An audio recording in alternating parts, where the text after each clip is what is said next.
Hello everyone, I am Rahul from ECRE 2.0 and today in this video we will learn about banking vocabulary.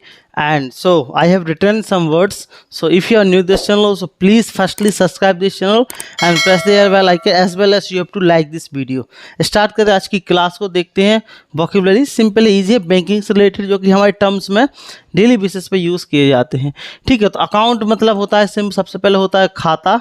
ठीक है, it is called, एक account रहेगा जिसमें आपका खाता रहेगा।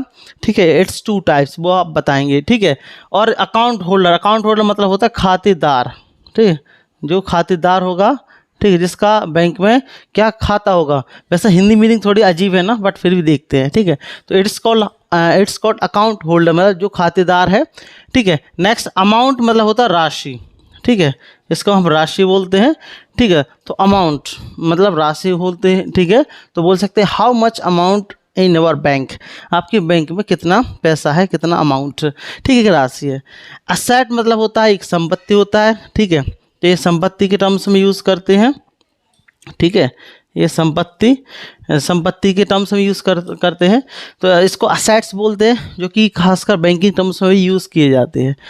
अब देखते हैं करंट अकाउंट। ठीक है, मैंने बोला अकाउंट टू प्रकार को थे, एक करंट अकाउंट, एक सेविंग अकाउंट, ये है सेविंग अकाउंट। ठीक है, तो करंट अकाउंट ये दो प्रकार से है। करंट अकाउंट में जो होता है, जो बिजनेसमैन रहता है, इंडस्ट्रीज रहती हैं, तो उसे हम जो करंट अकाउंट, जिसे हम चालू खाता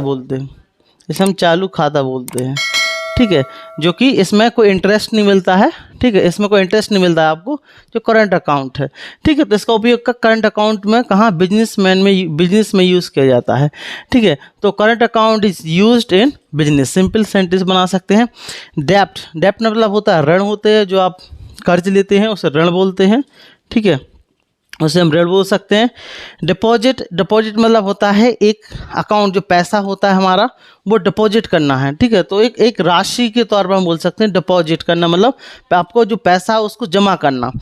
तो इसका मतलब होगा जमा करना, मतलब पैसा जमा करना, मतलब it means we are depositing money. ठीक है, हम पैसा जमा करते हैं। ठीक है, तो बोल सकते हैं ना कि money is deposited in account. ठीक है, तो डिपॉजिट होता है। इंटरेस्ट मतलब होता है क्या, इंटरेस्ट मतलब होता है हमारा एक प्रकार का ब्याज, जो कि खासकर बैंक लेती भी है और देती भी है। ठीक है, ब्याज जो बैंक लेती भी है और देती भी है। ठीक है, यदि आप कोई अमाउंट ले रहे हो, कोई ऋण ले रहा है, डेप्ट ले रहे हो, ठीक है, तो उसमें आप थोड़ा सा 10% 12%, मुझे पता नहीं, आप लोग बताना कितना ब्याज लेती भी है। ठीक है, वो मिलता भी है। ट्रांजैक्शंस मतलब होता है एक हमारा लेन देन कहलाता है, इसे हम लेन देन बोलते हैं। ठीक है, ट्रांजैक्शन क्या, हमारा लेन देन होता है। ठीक है, जो भी जो क्रेडिट हुआ, डेबिट हुआ, अब डेबिट क्रेडिट बताऊंगा। ठीक है, तो जो हमारा लेन देन होता है उसको हम ट्रांजैक्शन के तौर पर हम जानते हैं। ठीक है, अब ये दोनों टर्म्स में रहता है, एक ऑनलाइन भी ऑफलाइन। ऑनलाइन मतलब होता है जो कि हम चेक के थ्रू या फिर हम विड्रॉल जो भरते हैं उसके थ्रू हम पैसा निकालते हैं, उसको में भी हम लेन देन ही मानते हैं उसे। ठीक है, वो भी ऑनलाइन ही होता है एक प्रकार से। विड्रॉ मतलब होता है पैसा को निकालना। ठीक है, पैसा का विड्रॉ करना मतलब पैसा को निकालना। ठीक है, मतलब पैसा निकालना। ठीक है, तो I want to withdrawal money, I want to 10,000 rupees. Okay, I want to withdrawal 10,000 rupees. अब देखते हैं सबसे ज़्यादा डिफरेंस रहता है क्रेडिट एंड डेबिट। इसमें कंफ्यूज होता है कि क्रेडिट क्या होगा, डेबिट क्या होगा। ठीक है, तो क्रेडिट मतलब होता है पैसा हमारा जमा होना, जो पैसा हमारा जमा होता है। ठीक है, उसे हम क्रेडिट बोलते हैं। लाइक बोल सकते हैं कि 500 rupees work credited in account, credited in your account. Debit मतलब होगा पैसा जो हम निकालते हैं उसे हम डेबिट करते हैं। जैसे आप जब हम एटीएम से विड्रॉल करते हैं या हम चेक के थ्रू, मतलब या हम जो विड्रॉल बैंक जाते हैं उसके थ्रू हम विड्रॉल करते हैं, मतलब जैसे विड्रॉलर रहता है उसके थ्रू, तो उसको भी हम डेबिट ही बोलते हैं। तो इसका यूज़ किया जाता है मतलब पैसा को निकालने के लिए। एक इससे जमा होता है, इससे क्या होगा, पैसा हमारा डेबिट निकलेगा। ठीक है, तो इसका मतलब जमा करना, इसका मतलब निकालना। अब मैंने बताया था करंट अकाउंट, ये हमारा सेविंग अकाउंट। ठीक है, सेविंग अकाउंट को हिंदी में बोलते हैं बचत खाता। ठीक है। अभी बचत खाता क्या है कि जो हम पैसा बचाने के लिए एक प्रकार से डिपॉजिट करते हैं, उसे हम बचत खाता बोलते हैं, ठीक है। और ये खासकर इसमें इंटरेस्ट मिलता है, जो मैंने बताया था ना करंट अकाउंट, इसमें कोई इंटरेस्ट नहीं मिलता है, क्योंकि इसमें अब जब चाहे ट्रांजैक्शन होता रहता है, बिजनेसमैन रहते हैं जो, ठीक है। इंडस्ट्रीज में करंट अकाउंट का यूज़ होता है।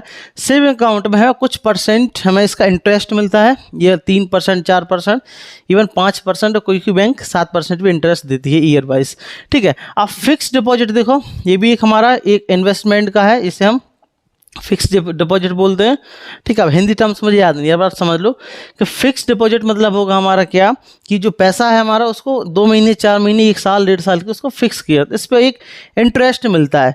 मान के चलो आपने 10 लाख रुपए फिक्स डिपॉजिट में किए, तो उसका आपको इंटरेस्ट मिलेगा, ठीक है। जितनी भी 1 साल के लिए, 2 साल के, 10 साल के आप रख रहे हैं, ठीक है। तो एक फिक्स डिपॉजिट बोलते हैं, उसे हम एफडी भी बोलते हैं, इसका शॉर्ट फॉर्म एफडी भी होती है, कि हम एफडी करा लो, बोलते हैं ना एफडी करा लो, मैं पैसा उसको फिक्स में डाल दो, उससे इंटरेस्ट मिलेगा, ठीक है। अब नेक्स्ट न्यू टर्म्स है जो कि यूज़ किया जाता है, सुना कम होगा, AEPS, ठीक है। तो AEPS क्या कहलाता है, ये आधार, इसका फुल फॉर्म होता है आधार, हाँ, आधार एनेबल्ड पेमेंट सर्विस, ठीक है। आधार एनेबल पेमेंट सर्विस।